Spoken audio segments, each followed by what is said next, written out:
স্ত্রী বাপের বাড়ি গিয়েছে কিন্তু আসতে চাচ্ছে না, কোনো কারণ ব্যতীতই স্বামীকে ভয়ভীতি দেখাচ্ছে যে আমি সংসার করব না, আমি তোমার বিরুদ্ধে মিথ্যে মামলা দিব, তোমাকে জেলের ভাত খাওয়াবো। এই ক্ষেত্রে স্বামীর কি করণীয় আছে এই বিপদ থেকে বাঁচার জন্য, মিথ্যে মামলা থেকে বাঁচার জন্য? প্রথমত, যদি কোনো স্ত্রী বাপের বাড়ি গিয়ে এই ধরনের অপরাধ করে থাকে, আপনি স্বামী হিসেবে দাম্পত্য পুনরুদ্ধারের মামলা করুন।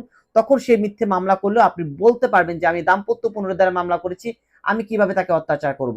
অথবা আপনি থানায় সাধারণ ডায়েরি করুন। সেই সাধারণ ডায়েরির মাধ্যমে যখন প্রমাণিত হবে যে সে সত্যিকার ভয়ভীতি দেখাচ্ছে, তার বিরুদ্ধে উল্টো কিন্তু নন এফআইআর 506 ধারায় মামলা হয়ে যাচ্ছে। সেই ক্ষেত্রে সেই মামলা দিয়েও কিন্তু কোনো কিছু করতে পারছে না।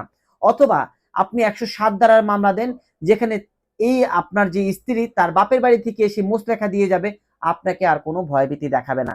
এই 3টা রুলস যদি ফলো করতে পারেন, আপনার স্ত্রী যেখানেই থাকুক না কেন, যেভাবেই ভয় দেখাক না কেন, আপনার কোনো ধরনের ক্ষতি হওয়ার সম্ভাবনা থাকবে না।